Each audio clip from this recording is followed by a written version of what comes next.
All right, everyone, welcome back to another video, man. We finally back. We're gonna be reacting to Chelito, man. He's doing an animated movie story kind of version of To Pimp a Butterfly, man. If y'all haven't watched this Good Kid, Mad City, go watch that. He literally broke it all down, song by song, and he's finally doing it with To Pimp a Butterfly, man. So I can't wait to see like how he goes through it. This is part one, so I'm assuming it's gonna be like three parts. So man, I can't wait because I haven't really seen anybody react to this yet, and I just seen it on the timeline. So hey, let's just react to it, man. To Pimp a Butterfly.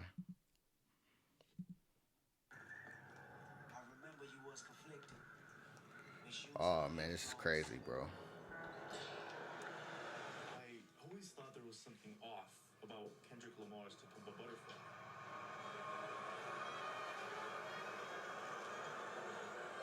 Poems, jazz, and racial justice. A lot of people see this album as black empowerment and setting the slaves free. But what if I told you it's all a lie? Ah, bro. I think I know where he's gonna go here, bro. I'm gonna say it quick because I know y'all want to watch this too, bro. I know. But the start of that album is really just Kendrick misusing his influence, being a bad influence on others, or others being bad influence on him. You know, it's just he's telling different parts of stories after Good Kid, Mad City, and it's just the opposite of inspirational. Like that album, To Pimp a Butterfly, seen as inspirational, but if you look at those first five tracks on the album, like once you get to All Right, that's when you got a couple of inspirational bangers on there. But like the first five songs, bro, from Wesley's Theory to You, yeah, to You, it's like kind of like interesting stories he brings out. So let's see what he goes with it. Let's see, man.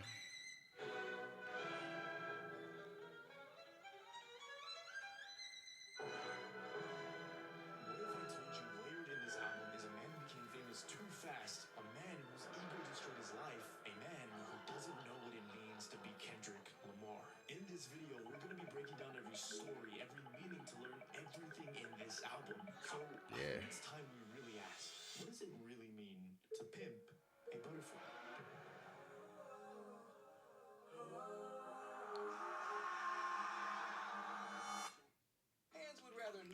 Bro, we got a commercial, bro. Are we serious, bro? All right, y'all. The commercial is finally over, bro. We finally back. We gonna start off with track one, Wesley's Theory. Let's see what he got to say about this, man. I can't wait. Oh, bro, let's break this down. And it all starts in the form of a saying. Every nigga is a star. No context, just this line repeating over and over. Keep in mind, this is the first thing you hear. It's jarring, but it's meant to be. Not only because this saying was used in the 70s as a way to change the perspective of that word to something positive, but this one line is able to tell us the core idea of this album. Something uplifting tangled in with the word seen as harmful. But then we meet a much younger Kendrick talking about some girl he knew. At first I did love you, but I just wanna. Now we find out that this is Kendrick's first girlfriend, but something seems off because he used to love this girl, but now he'll be with her and he'll only use her for sex. Still, knowing who this girl is will be important, but first, why is Kendrick acting like this? Was this always his intention, or is there something deeper going on? Because our story doesn't actually start here, it starts here, with Kendrick shaking this man's hand right after signing the record deal that's about to change his entire life. If you didn't know, Kendrick was just a broke kid from Compton, a place that... Okay, so what I talk about in the intro, the Good Kid, Mad City animation version, that's where this video came from. So if y'all want to go check that out, I might as well. I'm gonna link in the description below. So I'm gonna link Good Kid, Mad City. I'm also link to Pimp a Butterfly if y'all want to watch that too. Shaped everything he did, but now he just got the biggest opportunity yet. So with the new record deal, that can only mean one thing: more money. When I get signed, homie, I'm acting fool. Hit the dance floor, strobe lights in a row. He's burning through cash like it's nothing. Buying cars, houses, you name it. Every opportunity he's choosing to spend and spend and spend. Platinum on everything, platinum on word rate, married to the game and a bad bitch show. So blinded by his newfound success, he starts dreaming about all the things he's gonna buy. And sure, it's a little irresponsible, but we have to remember that up until this point, Compton is all he's ever known. And for someone to go from this to this in a blink of an eye, what do you expect expect anyone to do. But Kendrick always promised that he would give back to his friends in Compton, and that was a promise he always stood for. But now we see him and he's completely forgotten about it, just enjoying how he is no longer poor. Educated, but I got $1 million check like that.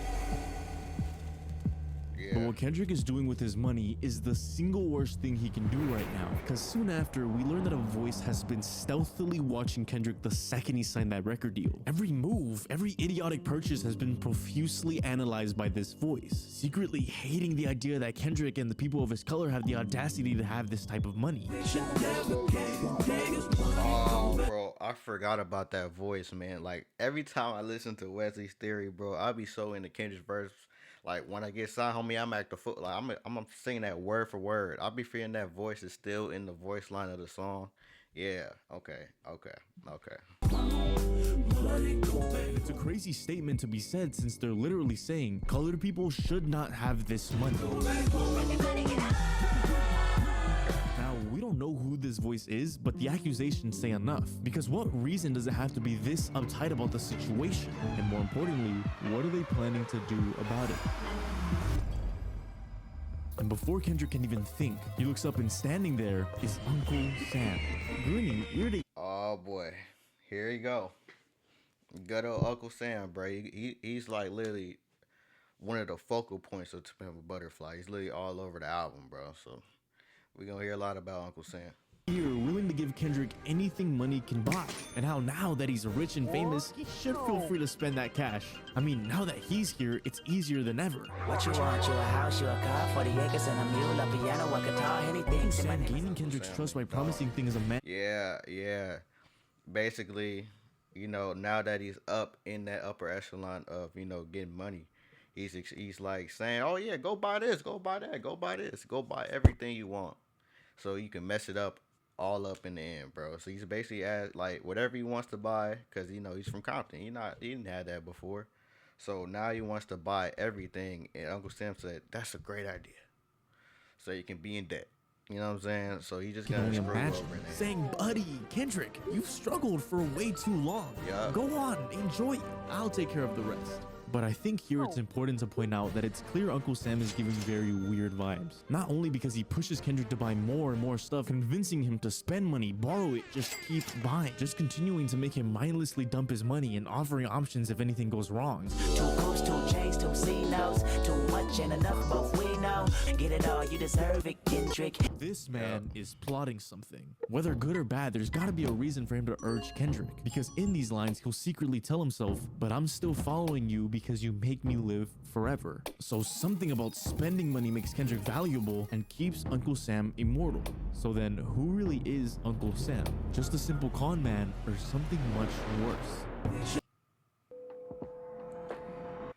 Oh man, bro, more commercials. All right, so yeah, Wesley's Theory, like, cause it's like so layered, man. But I kind of got the feeling when I listened to it. So I listened to Damn. Like, I listened to Pimp a Butterfly around, I listened to Damn. So I listened to Good Kid, Mad City, listened to Damn, and I went back to To Pimp a Butterfly. All I knew from To Pimp a Butterfly was King Kunta and Alright. That was like, you know, the hit songs, so-called hit songs, really hit songs, but like that's the hits for that record. So when I went back, hold on, let me turn this off. But so when I went back to Pimp a Butterfly, bro, I think the song's gonna be on this video anyway. I'm gonna talk more about it later, because when the song pops up, like I fell in love with one song, and it might come up in this video, bro. I'm gonna tell y'all later. The voice from earlier was Uncle Sam, but now that doesn't make any sense, because there, he doesn't want Kendrick to have any money, so his plan here is to give him more money? Well, what if I told you Uncle Sam was plotting something big? A trap on Kendrick that will stop him from having money for good. My Texas would deny how Wesley sniped your ass before 35. Yeah. Taxes. Uncle Sam is going to tax Kendrick. If we look at the title of the track, we see a name that's interesting. Wesley Snipes. Wesley Snipes. Why did I forget that, bro? Wesley's Theory, Wesley Snipes. Yeah, I knew that. I don't know why I forgot about Wesley Snipes. Yeah, cause I did when I first heard the song, not the first time, I think the second time I heard Wesley's Theory and I actually like listened to it. I searched up the situation with Wesley Snipes, man. You know, he got screwed over and he basically came out and said nobody taught him how to use his money. You know, like he owed taxes to everybody, but he said nobody, not his team, nobody showed him how to use his money. So he didn't know how to, pay all these taxes. So he had trouble. Oh, yep. Yep. Wesley I remember Snipes. that. I remember that. A famous African American actor who wrote his success and then was thrown in jail for, you guessed it, taxes. Actor Wesley Snipes of federal tax fraud and conspiracy charges, but convicted him of failing to file tax returns. Accused of trying to get back millions of dollars from the federal government in taxes he had paid. He's also accused of failing to file tax returns for several years. Snipes has claimed he's the victim of bad advice and had no intention of cheating the IRS. But it's important to know that Wesley Snipes claims that the reason all of this happened is because no one taught him how he should spend his money. And the same thing Uncle Sam did to Wesley Snipes, he's trying to do to Kendrick. Remember, Uncle Sam knows Kendrick just got all this money, but is too clueless on managing it. It's a trap that's been set by Uncle Sam that doesn't like that Kendrick has all this money, so he's gonna make him bankrupt by spending the money and ending him off with a huge tax break, keeping him stuck and controlled by the government. No matter how successful Kendrick might be right now, with bad taxes, publishing rights, unfair royalty checks, it can all be taken away from you. But now, here's the question. Why specifically African Americans? Why are they the main target for Uncle Sam's plan? No matter the reason, one thing is for certain. Uncle Sam is always watching, using people like Kendrick to keep himself alive, and if you don't play by his rules, he'll find a way to get you. So if you're successful and black in America, you better watch your back, because Uncle Sam always wins, and he's already planning on how to take Kendrick out next. Yeah. And obviously it's us, African Americans, but like it's like literally anybody from poverty that, seems to make a climb in the social ladder, and then, Uncle Sam comes in and say, "Hey man, you finally up here with us, man. I think we should go on the shopping spree. Go ahead and buy everything. Go ahead and buy everything so you can be in debt, man, so you don't pay your taxes." I think that's how it always goes. So that's why, nowadays, listen to people like Kendrick, man. Like Wesley's Theory is like one of the best intro tracks of all time, bro. Maybe number one for me, bro. One of the best intros. He's really trying to teach you. That's why people is like, oh, listening to Kendrick's music, it seems like a chore. No, he's actually trying to educate you, so you don't. If you make it up there, because it's literally like a 1% that makes it to that type of status, bro. If you make it there, you know how to make the right decisions, Meryl. You know how to make the right decisions.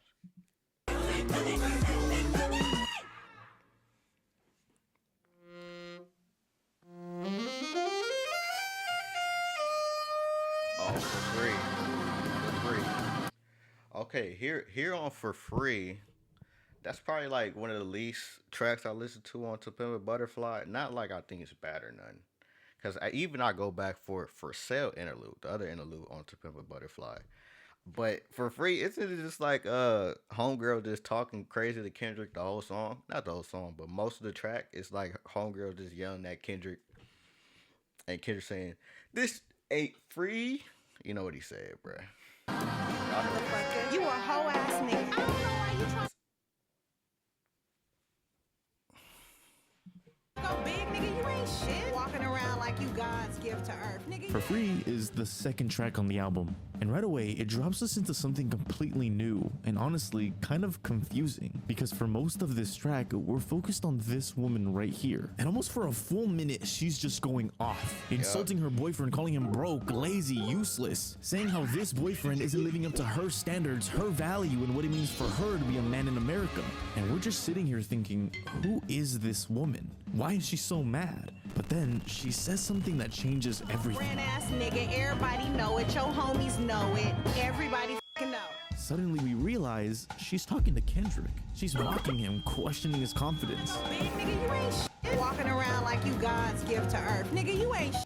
2 songs in, and you can already tell Kendrick's ego is sky high. He's just made it big, got money, fame, freedom, and he's feeling unstoppable. But this changes everything, because this one line brings us back to what we just saw in Wesley's Theory. There, Kendrick was young, fresh out of Compton, ready to spend every dollar the second he got it. Now, he's got it. And suddenly, everybody wants a piece of him. But remember, we just met Uncle Sam. Someone wants to use Kendrick to make more money, and now this woman is sounding a lot like him. She wants expensive things, a weave, new outfits. She doesn't want Kendrick, she wants what he can give her. And if he can't deliver, she'll move on to the next boyfriend, which pretty much sums up this song. Because at first, she sounds like any typical gold digger, but the longer you listen, the more familiar she starts to sound. That same tone, that same demand, the same pressure saying, Oh man, that's crazy. So the correlation between Uncle Sam, or people like Uncle Sam in general, and you know, the girl that kind of wants you to buy her everything, it kind of correlates, because at the central point, of it all, they want you to buy things. They want you to waste your money. Well, her case, she don't want you to waste it. She want to buy her things, but you still wasted money either way for both situations. So either way, you still can end up in debt whichever way you go. Bro, that's crazy. That's crazy. you're not good enough unless you're spending. Yeah. But then she says this line. You ain't even buy me no outfit for the 4th. I need. Suddenly, it clicks. She's not just a woman, she's America. Some cookies sweeten your holidays, Okay, she's America. I see. while the wrong ones slow I can see down the your math. correlation, bro. I saw Clean once My she Math tied it together. is your digital cookie cutter. Because I never really dived deep into cookies are cleared, free. Like, I and the kinda deadlines knew it are was a met. thing, but I didn't really go back to as much. Pass as that I pre-holiday listened to the rush album. with Clean. Just like Uncle Sam, she's Or- suddenly yeah. it clicks. Turn She's the not volume just a back. woman, she's America. Just like Uncle Sam, she's saying you're only worth what you can give me. See, for a lot of people, capitalism sounds like some boring economics term, but here, Kendrick's showing you what it feels like. He's making money, signing deals, touring, and that means he's made it, right? But he's starting to see the truth. People don't care about him, they care about what he can sell. Capitalism turns talent, especially black talent, into profit. And at the top of it all, Uncle Sam. But Kendrick isn't having any of this, so he snaps back. This dick ain't free. You looking at me like Kendrick's whole verse sounds funny, but it's a moment of rebellion. He's saying Yeah. a lot in this short amount of time, but he's basically saying, I'm not your slave. He's no longer letting Uncle Sam take advantage of him and what he's created. And if you listen closely, there's a lot of callbacks to slavery and getting back what you owe. Like here, 40 acres and a mule, not 40 ounce in a pit bull. If we rewind for a sec to the 1800s, right after slavery ended in America, the government promised every single person who was enslaved 40 acres of land and a mule. Uncle Sam's idea was, hey, you worked so hard your entire life. Here's a token of our gratitude. But Uncle Sam was lying. No one got anything. They got the land, but it was immediately taken back and given right back to the owners, leaving the newly freed slaves with nothing, which is a cycle we're consistently seeing so far. Using black people for gain, promising something they want, and throwing them away once they're done. And it's happening to Kendrick, because the industry wants to drain black artists until there's nothing left. When one burns out, they move on to the next. Just like how if you don't provide to this woman's needs, she'll find someone else. And all for a simple reason. Uncle Sam doesn't like black people with control. Notice how Uncle Sam only swooped in the second Kendrick got money. It's all for a reason. Kendrick now has value, and Uncle Sam wants to use that. See, Kendrick came from struggle and wants to tell the truth, but Uncle Sam sees this as a threat. Why? Because he wants everyone to see what he needs them to see. So he says, I'll make you rich and famous, but only if you completely shut up and play by my rules. Sign the contracts, pay the bills, and this will silence you. And I will continue to do that to every black person who comes after you. So when Kendrick yells, this dick ain't free. You looking at me like it's not just a punchline, it's a protest. He wants America to stop seeing him as a source of profit and doesn't need Uncle Sam whispering in his ear what the American dream should look like, just like he's been doing to every single black man in America. But it's kind of ironic. Kendrick thinks he's in control now. His ego's telling him, you know your worth, you're unstoppable, but he's still caught in the system. Because as many people have said, if you are not truly free, you still have a price. And Uncle Sam can always pay it. Kendrick might feel free, but really, he's still playing the same game. And for now, Uncle Sam is just watching, letting Kendrick have his moment. But one slip up, and it's over. Because when your ego is this high, the fall that comes next is going to change everything. I'ma get my Uncle Sam no. You up. You ain't no king. See, here's the thing. Like so far in the album, it's like it's Kendrick being the opposite of what he was on Good Kid, Mad City. He's over here spending money. He's but this is really like King Kunta. This is really where he starts flexing. Like he go back to the hood. I got everything, man. I'm up, man. You know what I'm saying? I got cars, money, everything, bro. So like this is King Kunta. This is where like this is where Kendrick is the most braggadocious for sure. This is where Kendrick really like soaks in like he's one of the best and he's coming back and I'm up right now, man. I'm up. You know what I'm saying? So this is where the egotistical Kendrick comes out like throughout this start of the album. Almost done. I'll be home before sunrise. Who's there?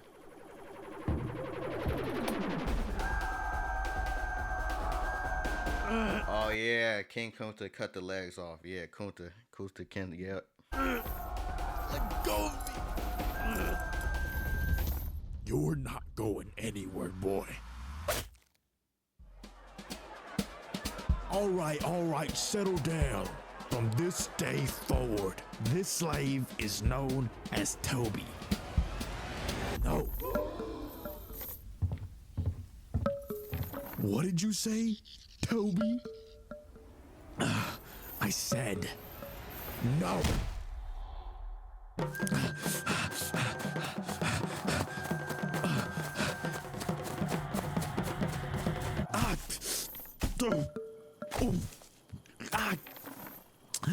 Yeah, they gonna cut his legs off. You thought you can run from us, boy?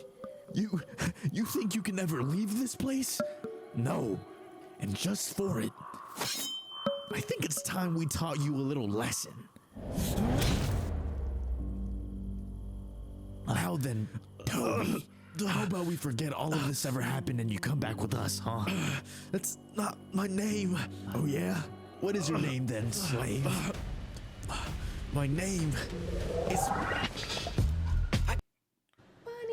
Yeah, man. So this is basically, obviously him talking crazy, but this is him going back to the hood, man. Finally getting his money after Good Kid, Mad City, and basically, man, he's going crazy. He's talking his stuff, bro. I'm not gonna lie. Kendrick was talking. Hey, and this is one of my favorite songs on To Pimp a Butterfly. Because really the only songs I knew so far, you know, when it came out, I only knew, all right, King Kunta. King Kunta was always like West Coast, man. You make you wanna, you know what I'm saying? Do your dance, man. I can't even lie. King Kunta is the third song on To Pimp a Butterfly, and it's probably the most important track so far. Not only because it helps us understand how we should see Kendrick from this point on, very self-centered, thinking the whole world revolves around him, but it also marks a major turning point in the story. When you first hear King Kunta, it sounds loud, energetic, and that makes sense because that's exactly how Kendrick's been acting up until this point. But underneath all that pride, something's not right. Remember, when Kendrick was younger, he made a promise. If he ever made it out of Compton, he'd use his voice to help his people. But now, he's more focused on defending his power for himself and himself only. And in this song, you can tell something in Kendrick is not okay. I don't want you monkey mouth motherfucker sitting in my throne again. Kendrick is back in Compton, but instead of keeping his promise, he comes home feeling like the absolute shit. At this point, he's been gone for years, on tour, living like a celebrity. Now that he's back, something's changed. Because as soon as he gets back, he starts showing off, flexing everything he has, everything they don't. The problem, that's the opposite of how he should be acting. But it's important to understand why he's like this is because when Kendrick was trying to make it out of Compton, none of these people believed in him. So now that he's made it, he just wants to rub it in. It's gotten so bad. For almost 2 years, Kendrick could not wait to get off his Good Kid, Mad City tour just to come back home and brag. 65 days times 2, I was contemplating getting on stage just to go back to the hood, see my enemy. And the crazy part is, he doesn't see anything wrong with it. He's looking around shouting, look at me now. I'm better than you and you and you. Self-crowning himself as the new king of Compton. Where you and I was walking. Now I run the game, got the whole world talking King Kunta. Now, Everybody when we wanna look at the songs we've gone over, while all distinctly different, one thing stands out throughout: Kendrick's ego. Because as we just learned, he thinks he quote-unquote outwitted Uncle Sam. And that's why he's showing so much arrogance in this song. To say to everyone, I'm in a system meant to trap me, yet I'm still at the top of the world. Now, let's talk about the meaning behind the name King Kunta. If we look back at the story from earlier, just like how Kunta Kinte was running away from the slave masters trying to become free, Kendrick calls himself King Kunta to say, I'm running the rap game, and I'm also running away from how Uncle Sam is going to be able to control my life, and they're going to have to cut his legs off in order to stop him. Just like Kunta, Kendrick refuses to become a slave, whether it's to the industry, Uncle Sam, or anyone who's trying to control him. But look closer at the name King Kunta. It's another example of how Kendrick always blends two opposite ideas: power and control. Oh yeah, he's gonna tie it back to. Can I say the N word on you? I'm gonna just say N word and star. I'm not gonna say the word, but he's gonna tie that back together with the two words. Yeah, I see. I see. Just like how the title "To Pimp a Butterfly" mixes beauty with corruption, or how he flips Pimp. words like the N word and star. And here we. Yeah, I don't know. I ain't gonna cuss. I'm gonna try not to cuss as much. If it slips out, it slips out. But you know, this is really a channel where we don't want to cuss. If we can control it, you know what I'm saying? If we can Have the control same it. contrast: a king, someone powerful and respected, King tied Kunta. to Kunta, Yeah. a slave fighting for freedom. It's that constant balance between empowerment and enslavement, and that's something that's gonna matter a lot later in the story. Now, back in Compton, Kendrick keeps bragging non-stop about how much better he is than everyone else, and that's when he brings up this idea of the yams. In the song, yams represents the power and success that Kendrick Yams, currently yeah. has, and is pushed further as the thing that everybody wants but nobody has. So when Kendrick brings up the yams, he's saying, I finally got power, these people are threatened by it, and they want to take it. Because yams has always shown themes of being desirable and valuable, and this tells us a lot about where Kendrick is right now, because he's young, immature, and loves to brag. But here's the scary part: these are the exact traits Uncle Sam needs to keep someone under control. Ego, greed, pride, these are all tools that let the system control people. Throughout King Kunta, Kendrick brags about his influence, but as the album goes on, we'll see that he's using that power for the wrong reasons. And that's exactly what Uncle Sam wants. So yeah, Kendrick feels like he's at the top of the world right now, but his story is just getting started. If he doesn't clean up his act soon, it's only a matter of time before Uncle Sam finally swoops in and Kendrick becomes... I remember. Oh, I remember you was conflicted and misusing your influence. Sometimes I did the same. Bro, this is really gonna come apparent. Oh, I found myself screaming in the hotel room. These next 3 tracks is gonna become apparent for sure. It's gonna become apparent. But this is the You song. was conflicted, This is the song. misusing Bro. your influence. Institutionalized, bro. When I first like ran through the album, I love every song on the album, but this song specifically is the song I kept replaying, bro. Cause I like this song fire. Like Bilal on the hook, man. Like Bilal saying, "Get up and wash your," you know what I'm saying? And then Snoop Dogg on the hook, man. Once upon a time in a city so defined called West Side Compton, like that, like. And Kendrick's verse, the whole song fire. Whole song fire. But like when I really listen to it, bro, it's like real stories. Like every track has a real story or a real theme to it. Cause you know, from what I know about this song, I think it was about Kendrick bringing his homeboy to the BET Awards. And you know, he's seeing all the jewelry, all the watches, all the chains, man. He's like, dang. His homie like, dang. It's a lot of jewelry, man. I think we should take some. Kendrick being conflicted because like he up now, he up, you know, he brought his homie to really try to bring him and, you know, make him motivated to do more, but it really did the opposite. You know, it kind of like he kind of got like jealous, like he's saying, why does all these people have so much watches and all this, I should take them, you know what I'm saying? And like Kendrick is really in a situation, you know, because it's like that's like an actual crazy situation to be in anyway. But he's really in a situation where he doesn't really know what to do. And I went all the way back. Okay, there we go. But let's see what you got to say, man. I'm yapping.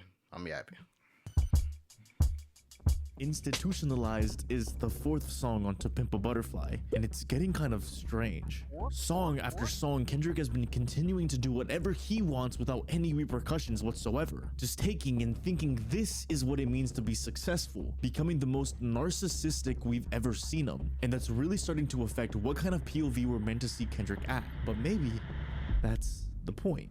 Kendrick's at the BET Awards, and the whole point of this event is to celebrate achievements in Black entertainment, you know, music, film, etc. And we look around and we see all these amazing and beautiful Black entertainers dressed up, smiling, having a great time. But the second we're put into Kendrick's shoes, he asks us a very specific question. What money got to do with it when I don't know the full definition of a rap image? Right away, we look at Kendrick and he's conflicted. On one hand, he's living out his dream of becoming a rapper, and on the other, his mind is still back in Compton. Trapped inside the ghetto and I ain't proud to admit it. Institutionalized, I keep running. We know that being a successful rapper doesn't mean having money and fame and thinking you're free from your past, but he still doesn't know that. So he also brings up this very important word, institutionalized. The idea that a person becomes so used to living under a very strict system, all the rules and structure of that lifestyle become normal, and trying to live outside of that lifestyle becomes nearly impossible.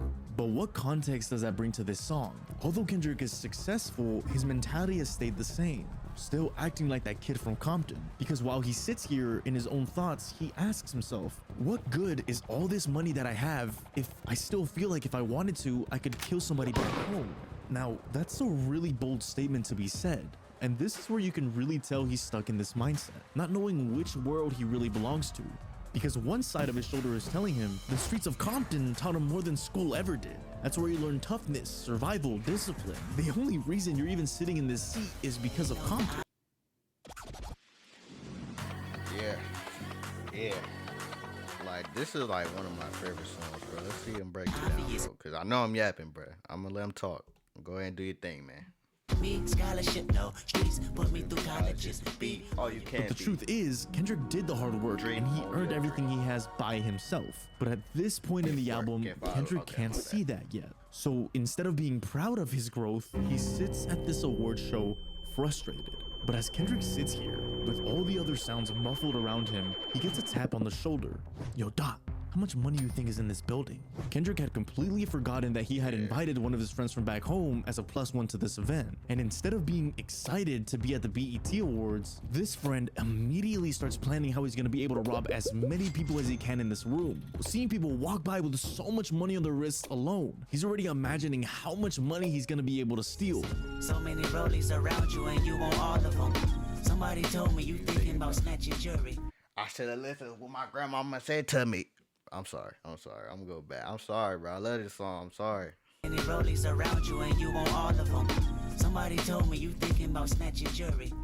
But remember, institutionalized. We're able to see firsthand how this friend is choosing to act, giving the words meaning. He doesn't see celebrities, he doesn't see accomplishments, he just sees targets. And his want to steal comes in a snap of a finger, all rooted from how he grew up. Whoa, what? You can't steal from these people? What are you talking about? Doc. After back and forth between Kendrick and his friend, he tells Kendrick that he has to steal from these people. Says these people are rich, they'll make the money back anyway. Kendrick, distraught by what his friend is saying. Then he flips the whole thing and starts calling it his defense mechanism. That's usually caused by anxiety. And the reason why is because he sees so many rich and successful black people around him that it gets him angry. He's thinking, it's so hard to become successful as a black man. So why do these people get to become famous while he's stuck at the bottom of the food chain digging for scraps? No. Then Kendrick's friend really twists it, saying, no, see, I'm the good guy in this scenario. Because unlike you, I'm gonna give this money back to my people at home. So by stealing, that makes me the hero. And Kendrick sits there staring at his friend, angry, confused. He brought him here thinking that this award show would change his mindset. But instead, it's just exposing how deep that mindset goes. And for a second, this takes Kendrick back to what his grandmother used to tell him growing up. Don't change it till you get up and wash your ass. Nothing changes until you do something about it, and it really puts him in a position he's never thought of before. Does he stay with his new friends and success that he's earned, or does he stay loyal to the people he grew up with? Because Kendrick isn't fully able to yet grasp the concept of why people don't change when they've been raised in an institutionalized environment like Compton, and he's not yet in a position to help them change. So instead of doing so, he feels obligated to pick a side. He tries to say, well, he's from Compton, he doesn't know any better. And while his intentions were pure by showing his new life to his friend in Compton, he hasn't yet realized how deeply embedded the institutionalized mindset could be. Because even if Kendrick didn't want to admit it, he secretly snuck his money in the hotel room in fear that his friend would try to steal it too. Again, reinforcing that idea that Kendrick doesn't know where he belongs right now. And it becomes clear when we look at the poem from earlier. I remember you were conflicted, misusing your influence, which is exactly what Kendrick is doing in this song. Kendrick's misuse of influence comes from good intentions mixed with the immature mindset. He wants to help his friend, but he doesn't realize that he's in a different world, his friend isn't ready for that world, and the real help acquires more than opportunity. Not just shoving him into this scenario and expecting things to change. But if there's one thing we know for sure, Kendrick in every single one of these songs so far is showing us different traits of showing us he is not ready for change. He's not ready to become that influential person he wants to become. And I promise you, what's coming next is the single worst action he can make, and it's something that you are absolutely not ready for. Sex. Oh my gosh, bro. When I listen to this song, but wait, first I want to say the start of this song, it kind of reminds me of Untitled on One. It's like kind of like a eerie, kind of weird start. You know, it's literally like a girl. I ain't finna say. Y'all listen to these walls. Y'all know what's going on in that song. First, it's the start of the song, and then like the first few listens, I was like, man, this song crazy. I'm like, you know, Anna Wise on the song, man. Like I've just been singing her parts, but I never really listened to the lyrics like that, especially verse 2. Like I was like, I knew the first verse Kendrick was whapping out these walls, but the second verse, I thought he was still rapping about these walls, but he's rapping about the walls of a prison, square walls. And then the story he ties back from Sing About Me, I'm Dying a Third. So I was like, man, this is crazy. This is like, cause when people say Kendrick is like this saint, they haven't listened to this song. Most of his songs anyway, like XXX on Damn, y'all haven't listened to his songs. Cause if y'all listen to these walls, you would think this dude died is diabolical. Like it's understandable because you know he killed his homeboy, but like the way he got back at him is diabolical. Like there's no way you think, you know, Kendrick like he's definitely like working on himself for sure. Mr. Morale, GNX reincarnated, he's definitely working on himself for sure. But like back then, nah, he diabolical, bro. You know what I'm saying? These Walls is the 5th song on To Pimp a Butterfly, and by the time we reach this point in the album, we've been watching Kendrick move through the world doing things without fully understanding why he's doing them. He's acting uneducated, selfish, ignorant, and none of that would be strange if Kendrick wasn't acting completely oblivious to it all. But These Walls is different.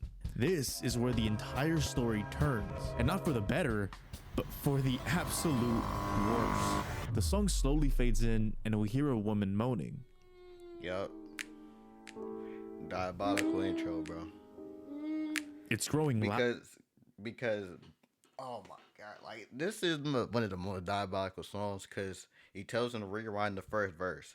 You restart the song, and that's what you hear first. Like imagine you Dave's Killer, and you rewind the song. Well, you play the song anyway. You rewind it and actually hear what he's saying, and then you hear the girl moaning. Like, I'm just saying, bro, that's diabolical, man. I wouldn't mess with him, bro. I ain't gonna lie. Or uncomfortable even. We don't know what's happening yet, but obviously it sounds strange. Is this woman in pleasure or is she in pain? Yeah. The song starts, and we're introduced to a woman in the club of Kendrick's hometown of Compton. She's out with her friends celebrating her birthday. Everyone around her having a great time, laughing, dancing, partying. But when we look at her, she's distant, out of it. And the reason isn't subtle. She's thinking about sleeping with a man. She wants to leave. She wants to go home with him. Even on her own birthday, that's all she can think about.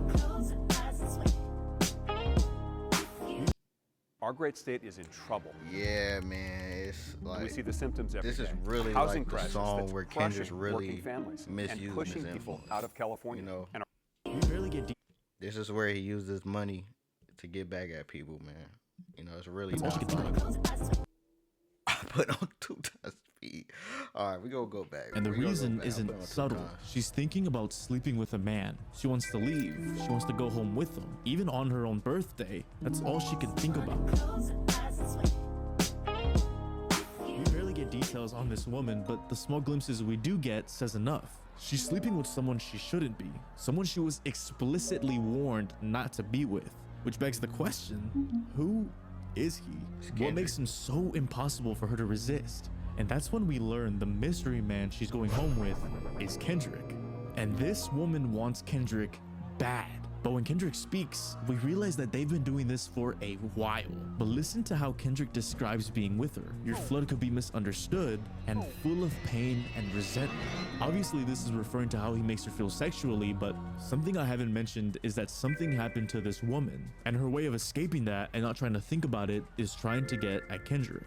And Kendrick full-heartedly knows this. Now, this woman is practically begging Kendrick at this point, but Kendrick looks at her with zero emotion. He's with her for one reason and one reason only, and that wouldn't be an issue if we didn't learn that before Kendrick became famous, this woman absolutely hated him with every bone in her body. But now that he is famous, look at the switch up. Look how she acts now, which connects directly back to the poem we were hearing in the beginning of the album. Misusing your influence, sometimes I did the same. So it seems that each added section of the poem goes on to affect what happens in the song. And here, Kendrick is misusing his influence to sleep with this woman. But remember, this woman is broken, sad, lonely, trying to escape something painful. And all of that puts Kendrick in full control, basically saying, I'm the famous rapper. You're lucky to even be here. It's crazy when you think about it. Kendrick is using his fame to take control over this woman, sleeping with her constantly, knowing the reasons why she's doing it. But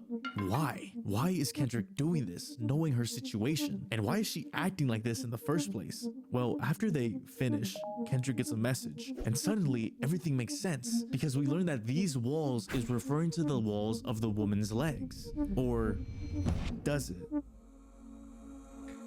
Not the second verse though. Yeah, man.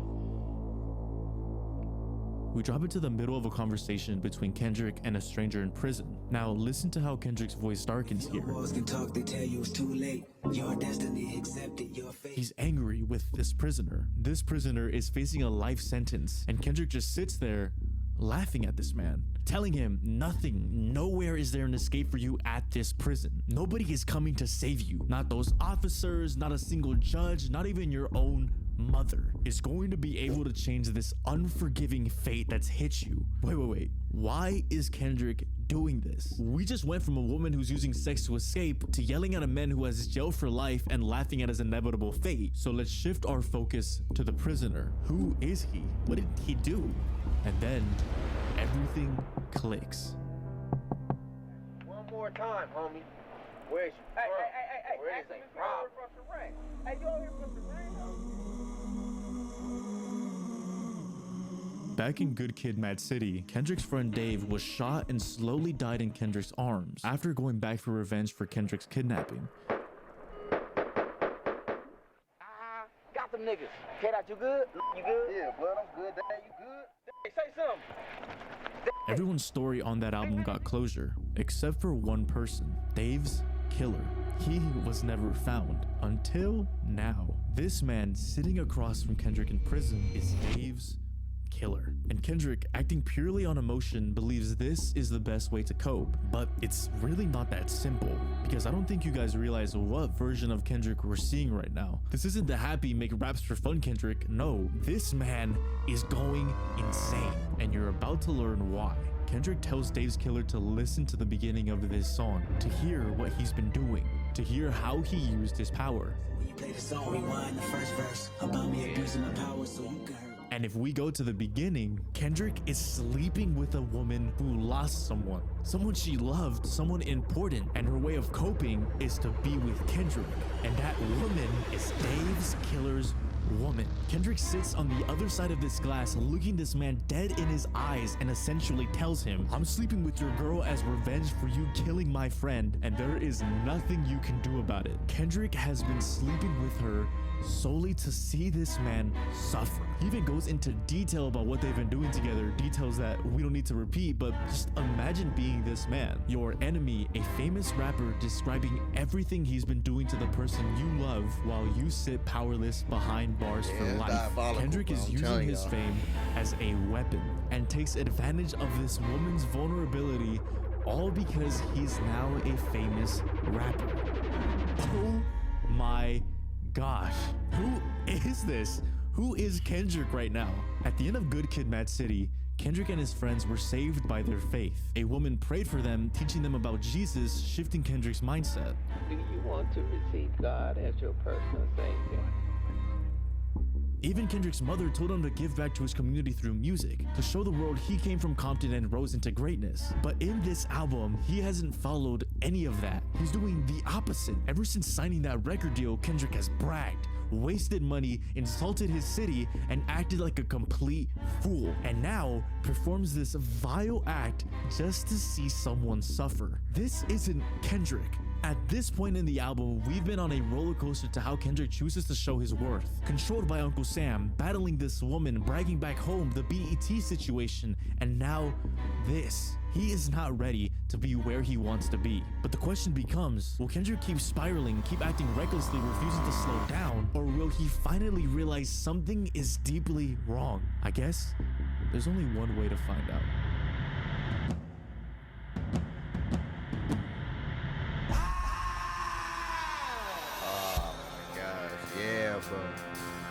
Yeah, bro. Cause we talked about it at the start of the video, man. Like literally, like the first chunk of this album is literally different stories on how he's being negative, like having negative situations. Rather if he's spending too much money, or his homeboy wants him to steal all the jewelry, or these walls. You know what I'm saying? It's like a whole different. Even the next song after that, man. Like he's over here. Like not really as bad as the others, but like he's really tearing himself apart because you know his homeboy.